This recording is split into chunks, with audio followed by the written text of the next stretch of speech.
बड़ी खबर आपको बता दें इस वक्त की अकाली दल द्वारा किए गए विरोध प्रदर्शन का मामला फतेह किट की खरीद पर सीएम अमरिंदर सिंह बोले हैं और कहा है कि विपक्ष के आरोपों को उन्होंने राजनीति से प्रेरित बताया। महामारी के बीच राज्य सरकार को मुनाफा कमाने का कोई सवाल ही नहीं था, ये मुख्यमंत्री की तरफ से कहा गया है। फतेह किट को लेकर जो आरोप लगातार लगाए जा रहे हैं उसको लेकर अब ये कहा जा सकता है कि उन्होंने स्थिति को स्पष्ट किया है। कहा कि महामारी थी और महामारी के बीच राज्य सरकार को मुनाफा कमाने का कोई सवाल ही नहीं उठता था, जो आरोप लगाए जा रहे हैं।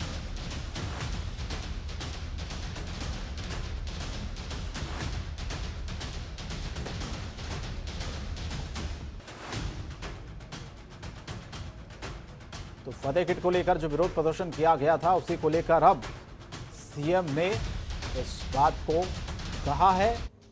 आगे बढ़ते हैं, कुछ और खबरें आपको दिखाते हैं। हरियाणा सरकार ने गन्ना किसानों की बकाया 429 करोड़ की राशि को 10 जुलाई तक जारी करने के आदेश दिए हैं। चंडीगढ़ में हरियाणा के सहकारिता मंत्री बनवारी लाल की अध्यक्षता में एक बैठक हुई, जिसमें प्रदेश के सभी शुगर मिल के महाप्रबंधकों ने हिस्सा लिया। बैठक के बाद सहकारिता मंत्री बनवारी लाल ने बताया कि 2020-21 के सीजन के दौरान हरियाणा में करीब 1500 करोड़ रुपए के गन्ने की खरीद हुई थी, जिसमें से 1071 करोड़ रुपए की पेमेंट कर दी गई और करीब 429 करोड़ रुपए बकाया है, जिसको आगामी 10 जुलाई तक किसानों के खाते में भेज दिया जाएगा। उन्होंने बताया कि बैठक में सभी महाप्रबंधकों को निर्देश दिए गए हैं कि वह आगामी नवंबर में शुरू होने वाले गन्ना सीजन को लेकर अभी से मिलों की मरम्मत का काम शुरू कर दें, ताकि तकनीकी दिक्कतों के चलते किसानों को परेशानी ना हो। सहकारिता मंत्री बनवारी लाल ने बताया है कि चीनी मिलों के अक्सर स्पेयर पार्ट्स के नाम पर गड़बड़ी और भ्रष्टाचार किया जाता रहा, लेकिन अब इस पर अंकुश लगाने के लिए सरकार ने कमेटी का गठन भी कर दिया है।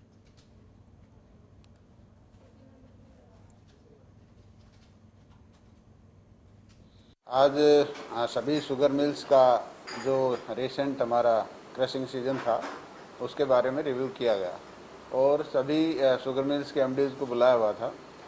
और पिछली जो साल जो ये गया क्रशिंग, इसमें क्या क्या दिक्कतें आई, क्या कोई मतलब किसानों की पेमेंट के बारे में था या किसानों को गन्ने में क्रश करवाने में कोई दिक्कत नहीं आई, ये सब चीज़ें मतलब डिस्कस हुई। तो इसमें हमने पिछली और सीजन से इस सीज़न में ये देखा, आपने भी देखा होगा कि कहीं भी जैसे पहले मिल रुक जाया करती थी, बीच में क्रशिंग रुक जाती थी और किसानों को बड़ी दिक्कत आती थी और किसान धरना प्रदर्शन भी करते थे। लेकिन इस सीज़न के अंदर कहीं किसानों ने कहीं धरना प्रदर्शन या कहीं विरोध नहीं किया कि भाई हमारे गन्ने की पिराई नहीं हो रही। और कैबिनेट मंत्री मूलचंद शर्मा ने वल्लभगढ़ विधानसभा क्षेत्र की जनता कॉलोनी में लगभग 3.5 लाख रुपए की धनराशि से तैयार किए जाने वाले स्वच्छ पेयजल सप्लाई के लिए ट्यूबवेल का शिलान्यास किया। साथ ही सेक्टर 3 में करीब 20 लाख रुपए की धनराशि से बनाए जाने वाले पक्षियों के लिए दाना पानी पार्क बनाने की भी शुरुआत की। कैबिनेट मंत्री पंडित मूलचंद शर्मा ने सेक्टर 3 के बाबा खाटू श्याम जी मंदिर के सामने खाली पड़ी जमीन का निरीक्षण भी किया और अधिकारियों को दिशा निर्देश दिए कि वो पक्षियों के लिए दाना पानी पार्क का बेहतर तरीके से सौंदर्यीकरण करें। इस पार्क का रखरखाव खुद मंत्री द्वारा किया जाएगा। इस दौरान मूलचंद शर्मा ने बताया कि सेक्टर 3 में जिस क्षेत्र का दौरा उन्होंने किया है वहां पर करीब 20 लाख रुपए की लागत से एक पार्क बनाया जाएगा, जिसका नाम पक्षियों का दाना पानी पार्क रखा जाएगा, जहां पर पक्षी प्रेमी लोग आकर पक्षियों के लिए दाना पानी डाल सकेंगे।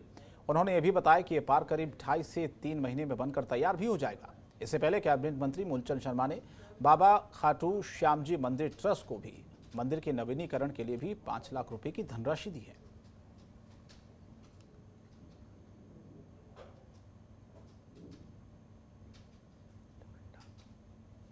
ये पुराना इस जगह थी जहाँ सबसे ज़्यादा गंद इकट्ठा था, उसको साफ करा कर बढ़िया एक पार्क बनाएंगे। इससे जिस पार्क का नाम हम पक्षी का दाना पानी के नाम से रखा है, उसे पेड़ लगाकर इसके चारों तरफ बाउंड्री करा के उनके पानी के लिए जहाँ दाना डालते हैं उसके प्लेटफॉर्म तैयार करेंगे, जिससे पक्षी अपना जो कोई आदमी अगर दाना डालना चाहे शहर का निकलने वाला निकलता है तो कोई कारण डालेगा, उसका लाभ पक्षों को मिलेगा। कब तक तैयार होगा? ये भी समय 2-2.5-3 महीने होगा। क्या लागत रहने वाली है? 20 के आसपास। 20। और फिलहाल इस बुलेटिन में इतना ही, लेकिन जनतंत्र टीवी पर खबरें जारी रहेंगी। नमस्कार।